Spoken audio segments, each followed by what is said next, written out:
परत मातृभूमीला सागरा प्राण तळमळला सागरा सागरा.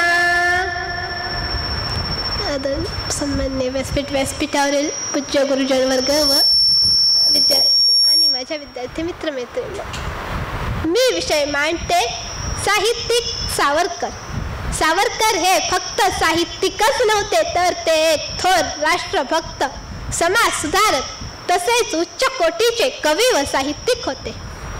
सावरकरांचा जन्म 28 मे 1883 रोजी नाशिक जवळील भगूर येथे झाला. त्यांचे प्राथमिक शिक्षण नाशिकच्या छत्रपती शिवाजी महाराज विद्यालयात झाले. ते लहानपणापासूनच अत्यंत बुद्धिमान होते. त्यांनी अगदी शब्दापासून ते कथा, लेख, ग्रंथ, पोवाडे, लावण्या, आरत्या एवढी मोठी प्रचंड साहित्य संपदा त्यांनी आपल्याला बहाल केली. त्यांची प्रत्येक कविता, फटका, आरती ही मनाला भिडते, कारण ती त्या प्रसंगाला अनुसरून असते. अगदी उदाहरणच घ्यायचे झाले तर चाफेकर बंधूंच्या बलिदानाने सावरकर भारावले होते. तेव्हा त्यांनी चाफेकर बंधू व रानडे यांच्यावर फटका लिहिला. क्रांतीवीर दामोदर फाशी जाताना त्या प्रसंगाचे सावरकरांनी केलेले वर्णन. दामोदर फाशी जात नव्हता तर तो जणू लग्नाला चालला होता. न्यायाधीश हा लग्न लावणारा जोशी होता. त्याने अगदी पहाटेचाच मुहूर्त काढला होता. सत्य व देशीत हे वराड जमले होते. कीर्ती व नीती या 2 वराडिनी होत्या. लोकमान्य टिळक हे गणपती त्यांना नमन केले. फाशीचा कट्टा हेच बहुले होते. दामोदराने गीता मंत्र स्मरले व मुक्ती या नवरीला माळ घातली. पण अरे रे, ती नवरी मायावी होती. तिने वर कुठे पळवला, सारे वराड कुठे हरपले. अंगाला अक्षरशः कापरे सुटले. करून रसाने ओसळणारे हे काव्य डोळ्यात अश्रू आणल्याशिवाय राहणार नाही. पुढे फर्ग्युसन कॉलेजमध्ये शिकत असताना सावरकर छत्रपतींच्या प्रतिमेची नियमित पूजा व आरती करत. जय देव जय देव जय जय शिवराया, या या अनन्य शरणा आर्या ताराया ही आरती देखील त्यांनीच लिहिली.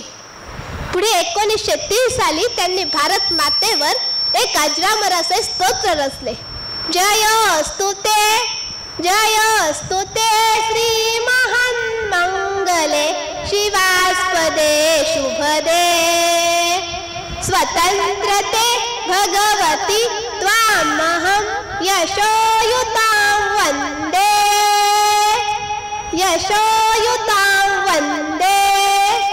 तदनंतर क्रांतिकारकांसाठी प्रेरणास्थान ठरलेला ग्रंथ म्हणजे 1857चे स्वातंत्र्य समर, the Indian war of independence.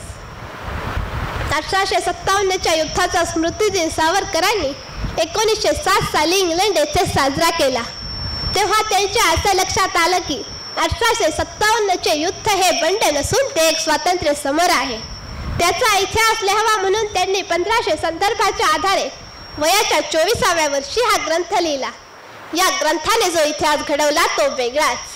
ग्रीकांचा पराभव करणारा चंद्रगुप्त, त्याचा धुवा उडवणारा पुष्यमित्र शृंग, शृंगांना धूळ चारणारा विक्रमादित्य, शंकांचा निष्पात करणारा यशोवर्मन व तसेच दिल्लीच्या तख्त्याला हादरे देणारे भाऊसाहेब पेशवे व इंग्रजांना पिटाळून लावून या भारत मातेला स्वातंत्र्य करणाऱ्या राष्ट्रवीरांवर त्यांनी जो ग्रंथ लिहिला तो म्हणजे भारतीय इतिहासातील 6 सोनेरी पाने.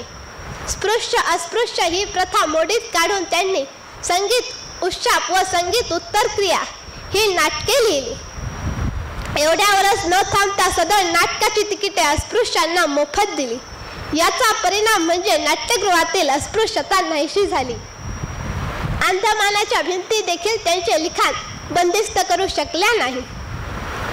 अंधमानाच्या भिंतीने स्वतःला गोंधळून घेऊन सावरकरांना म्हणावं, हे विनायका, माझा एक हात म्हणजे एक भिंत तू लिहिलेल्या फटक्याने गोलला आहे.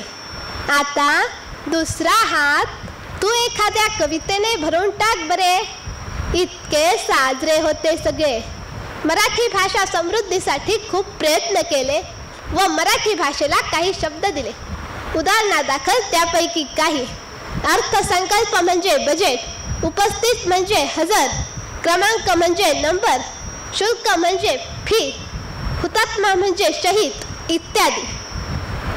तसेच काया पाण्याची शिक्षा भोगत असताना त्यांनी काही उर्दू गझल देखील लिहिल्या. जुलै 2013 मध्ये त्या सापडल्या. शंकर महादेवन यांनी त्या संगीतबद्ध करून अमिताभ बच्चन यांच्या आवाजात संगीतबद्ध करून त्यांनी त्या प्रकाशित केल्या. सावरकरांचे व्यक्तिमत्व हे अष्टपैलू होते.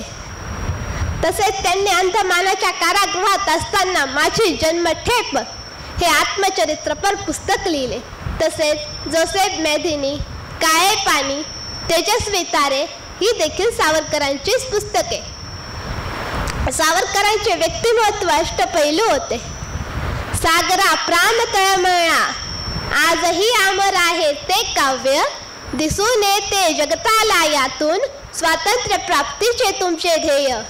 दिसून येते जगताला यातून, स्वातंत्र्य प्राप्तीचे तुमचे ध्येय.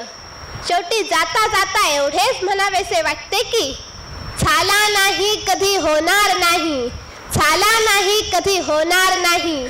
सावरकरांसारखा साहित्यिक पुन्हा जन्म घेणार नाही. आपण आयोजकांनी मला जी बोलण्याची संधी दिली त्याबद्दल मी आपले आभारी आहे. एवढे बोलून मी माझे 2 शब्द संपवते. धन्यवाद.